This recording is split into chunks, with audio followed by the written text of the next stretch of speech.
There is this idea that we should imagine a perfect day for ourselves and see what gaps we could fill in. To me, a perfect day does involve feeling fully sharp, rested, in tune, at peace, healthy, while looking very, very handsome and cute.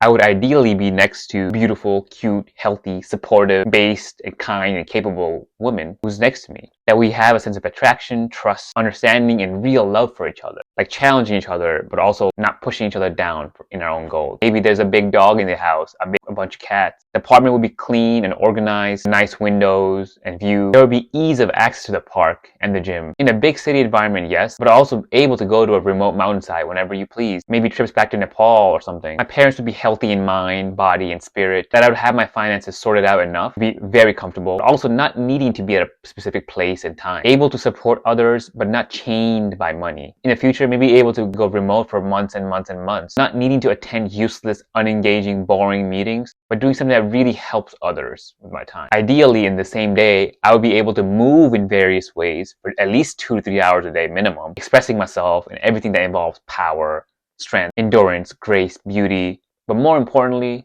in dance. But ideally be learning something new and create something new every single day, at least 2 to 3 hours a day. I would have the time to cook and prepare really healthy meals, eat delicious meals that others enjoy, that I enjoy, and I would want to be able to spend ample times with my friends who are also based, amazing, and kind, moving forward towards their important goals that contribute very meaningfully to society. They're all capable as me, funny as me, and whatever, very kind. I would want to be well enough that I could provide for them amazing lives. I would want to be courageous enough to protect them, all their senses of value. I want to be able to challenge myself like this in whatever means I please every single day. Every day, I would want to live like that. Having some elements of those seem like the perfect day to me. And when I peel back the layers, it doesn't seem like a hard thing to progress toward. Many of the non-financial related stuff I could probably do right now if it wasn't for my mind.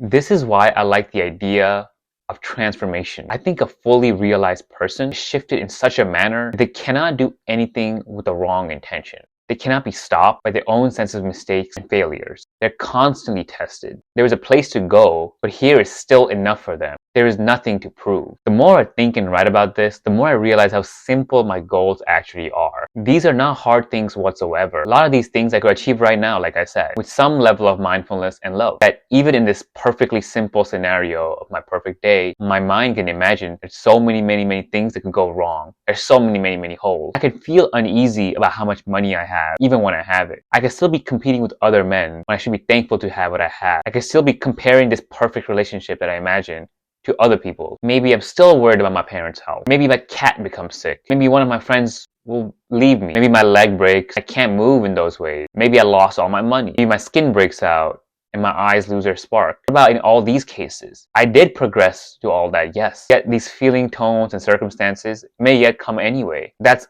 always on us, isn't it? Can we react to that from the highest place? And in this manner, I think progress looks more like a phase shift than a linear path forward. Heat of the moment, pressure, challenges, these are all things that could certainly lead us to transformation. Sometimes I find that I've acquired a skill that I wanted for so long, become what I thought I wanted to be, yet the process is a fear of losing it. How much effort do I put in maintaining that? Is this it? Can I do more? In the process, how much have I lost? Did I pay attention to friends along the way? Are they well? I improved my productivity, but how much did I lose in my creativity?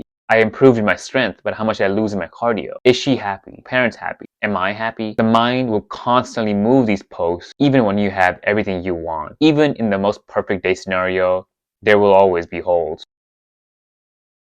Life will throw you off homeostasis. Life will bring you more of this mess than you wanted. You may wish for one, but you got 10. You may wish for none, but you got one. Sometimes you get exactly what you want, but it still sucks because your mind's not capable of receiving it. Wherever I am, I think my job is to understand that balance like that is not always permanent. If I put a slackliner and put them in a soccer match, they might find that their sense of balance does not translate over. A therapist with a perfect sense of meaning might feel lost in a third world country. If I use a monk who's perfectly good at sitting still with no anger and put them in a martial arts fight, they might succumb to rage. How do I know without this type of exposure, where is that I'm meant for? The exposure is everything here. Testing is everything. That is the way. When we base our reality on just what we think we know or just what we think we're good at, only on what we think we want, we can't really test properly. Testing is the only way to know for real what it is that we are about. We have to go through the trials you're meant to on a daily basis, yet it's not about the results. There is no bulletproof. There's just play, living, and testing. This is the tragedy and beauty of life, that we never arrive. You can never find a perfect sense of balance in all circumstances. You constantly rebalance yourself. Do I really understand why some days I beat my basic urges to scroll and I'm productive? Do I really understand why some days I could pick up and retain new information, other days I feel like a slob? No, not even a little bit. Do I really understand why some days I can love someone truly and the next day I feel jealous about them? No, I don't get it. These thoughts almost feel random at times, but they are part of a causal link. So what exactly is progress then? That day that we imagine is absolutely possible, but can I actually appreciate when I have it? I do know one thing. We have the capability to come to a sense of wholeness or seeing at this moment. Maybe it's not the right word. The sense isn't just one thing, nor is it many things. It's somehow both. It doesn't really matter if I could explain it in words right now. What I'm trying to say is that when we expose ourselves and strip ourselves many different circumstances, this realization automatically occurs. The realization that homeostasis is available to us right now. You know that feeling that sometimes when you're like, I feel off, I don't feel like myself. These are lies. Even in those moments, you are not off. You are just being revealed as you are. That is the exposure that I'm talking about. Moments like those. It doesn't have to be a big thing. It could just be a small, lazy day in a Sunday morning while the rain's falling. When you have a thought like that, you have lost touch with the reality available to you at any moment, the wholeness available to you at any moment. You may have the shittiest life you could possibly imagine. You lost your job, your wife cheated on you, your kids hate you, your lower back is fully broken, everyone thinks you're ugly and fat, on and on the stones may come. Yet in a moment of spark, in a moment of looking, you can see the colors of the world being revealed to you, the memories that you've cherished, the sounds, the wind, the storm of experience that you're sitting on right now, restarting everything brand new with no sense of fear or grasping, right here.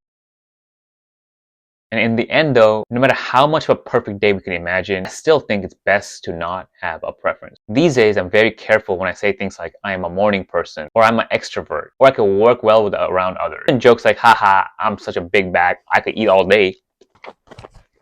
It is not the full truth. It's a fine line here, I think. The more preferences you have, the more you're chained by that emotion. If you like milk chocolate, but all you have is dark, you'll find yourself being unsatisfied eating it. If you only like warm shower and your heat runs out, the cold shower will bother you. And it isn't always about pleasure versus pain. Some people like me are addicted to feeling more painful things, apparently. For example, I love the rich, slight bitterness of dark chocolate, but I hate the taste of milk chocolate, and it bothers me. Truly enjoy cold showers, and warm showers used to bother me, thinking I was weak or something. But this type of mindset is equally as chained to emotions as the other scenario. It's still having a preference. Your alpha bros that are addicted to running 24/7 with no sleep, they are chained. Similarly, if you're fully attached to never being around AI slop, brain rot, whatever, doom scrolling drama, and you're always locked in, you're also chained. Something is missing still. Well, I'm obviously not saying don't have goals or preferences to the point where you eat McDonald's every day, scroll all day, and I don't know, addicted to porn or something. What I am saying is that there is an emotional chain to being someone that never does those things, especially if you're attached to that identity. And circling it back to the perfect day scenario, you can't keep imagining a perfect partner and not see what you have. You can't keep imagining acquiring wealth for others and not checking up on your friends and family. You can't keep imagining the perfect health but be stressed out right now about it. And this having no preferences is freedom. You're not letting preconceived notions dictate your belief in that case. That's kind of key. The clarity of mind is there without the need for any discipline whatsoever. Being is so much better than progress. Fully adaptable and at ease as you please as the day goes. That is the end of progress. It is the end of improvement. A transformed person can realize that these were things that didn't exist to begin with. We're just imagining it in our head. Each act of progress has always come with a sacrifice. Think about it in your own life. Improve one thing and something else dies. Maybe you get good at one thing, but something else devolves. So why seek to improve anything at all? Rather, all we're really doing is changing. Why live a perfect day only in our imagination when it could be realized right here and right now? Might as well face shift with the joy in our face, with gratitude in my sadness, understanding in our loneliness, and love in all facets of being. We can give up on progress altogether, but yet gain everything we've ever wanted. That's what change looks like to me, and every day can be lived like that.